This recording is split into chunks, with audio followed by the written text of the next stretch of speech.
مخلوق زمین پر ہے سب کو فنا ہونا ہے، اور تمہارے پروردگار ہی کی ذات جو صاحب جلال و کرم ہے باقی رہے گی۔ تو تم اپنے پروردگار کی کون کون سی نعمت کو جھٹلاؤ گے؟ شروع اللہ کا نام لے کر جو بڑا مہربان نہایت رحم والا ہے۔ وہ جو نہایت مہربان ہے، اسی نے قرآن کی تعلیم فرمائی، اسی نے انسان کو پیدا کیا، اسی نے اس کو بولنا سکھایا۔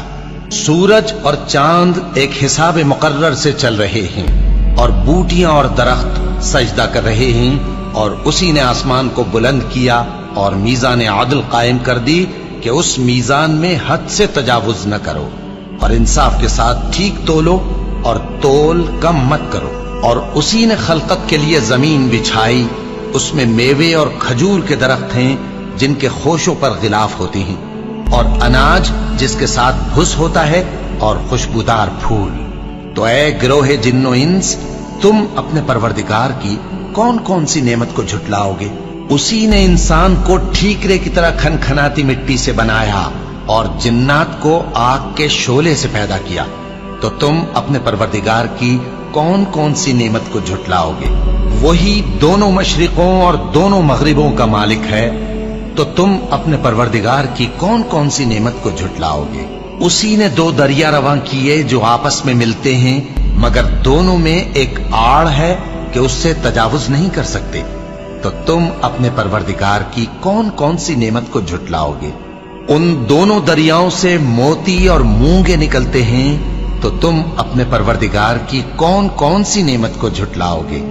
اور جہاز بھی اسی کے ہیں جو سمندر میں پہاڑوں کی طرح اونچے کھڑے ہوتے ہیں، تو تم اپنے پروردگار کی کون کون سی نعمت کو جھٹلاؤ گے؟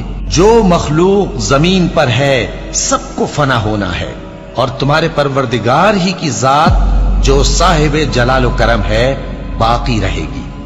تو تم اپنے پروردگار کی کون کون سی نعمت کو جھٹلاؤ گے؟ آسمان اور زمین میں جتنے لوگ ہیں سب اسی سے مانگتے ہیں، وہ ہر روز کسی نہ کسی کام میں ہوتا ہے۔ تو تم اپنے پروردگار کی کون کون سی نعمت کو جھٹلاؤ گے؟ اے دونوں جماعتوں، ہم ان قریب تمہاری طرف متوجہ ہوتے ہیں، تو تم اپنے پروردگار کی کون کون سی نعمت کو جھٹلاؤ گے؟ اے گروہ جن و انس، اگر تمہیں قدرت ہو کہ آسمان اور زمین کے کناروں سے نکل جاؤ تو نکل جاؤ، اور زور کے سوا تو تم نکل سکنے ہی کہ نہیں، تو تم اپنے پروردگار کی کون کون سی نعمت کو جھٹلاؤ گے؟ تم پر آگ کے شعلے صاف اور دھواں ملے چھوڑ دیے جائیں گے، تو پھر تم ان کا مقابلہ نہ کر سکو گے۔ تو تم اپنے پروردگار کی کون کون سی نعمت کو جھٹلاؤ گے؟ پھر جب آسمان پھٹ کر تیل کی تلچھٹ کی طرح گلابی ہو جائے گا تو وہ کیسا ہولناک دن ہوگا۔ تو تم اپنے پروردگار کی کون کون سی نعمت کو جھٹلاؤ گے؟ تو اس روز نہ تو کسی انسان سے اس کے گناہوں کے بارے میں پرسش کی جائے گی اور نہ کسی جن سے۔ تو تم اپنے پروردگار کی کون کون سی نعمت کو جھٹلاؤ گے؟ گناہگار اپنے چہرے ہی سے پہچان لیے جائیں گے تو پیشانی کے بالوں اور پاؤں سے پکڑ لیے جائیں گے۔ تو تم اپنے پروردگار کی کون کون سی نعمت کو جھٹلاؤ گے؟ یہی وہ جہنم ہے جسے گناہگار لوگ جھٹلاتے تھے، وہ دوزخ اور کھولتے ہوئے گرم پانی کے درمیان گھومتے پھریں گے۔ تو تم اپنے پروردگار کی کون کون سی نعمت کو جھٹلاؤ گے؟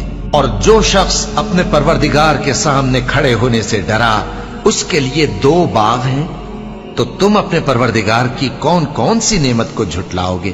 ان دونوں میں بہت سی شاخیں یعنی قسم قسم کے میووں کے درخت ہیں، تو تم اپنے پروردگار کی کون کون سی نعمت کو جھٹلاؤ گے؟ ان میں دو چشمے بہ رہے ہیں، تو تم اپنے پروردگار کی کون کون سی نعمت کو جھٹلاؤ گے؟ ان میں سب میوے دو دو قسم کے ہیں، تو تم اپنے پروردگار کی کون کون سی نعمت کو جھٹلاؤ گے؟ اہل جنت ایسے بچھونوں پر جن کے استر اطلس کے ہیں تکیہ لگائے ہوئے ہوں گے، اور دونوں باغوں کے میوے قریب جھک رہے ہیں، تو تم اپنے پروردگار کی کون کون سی نعمت کو جھٹلاؤ گے؟ ان میں نیچی نگاہ والی عورتیں ہیں جن کو اہل جنت سے پہلے نہ کسی انسان نے ہاتھ لگایا اور نہ کسی جن نے۔ تو تم اپنے پروردگار کی کون کون سی نعمت کو جھٹلاؤ گے؟ گویا وہ یاقوت اور مرجان ہیں،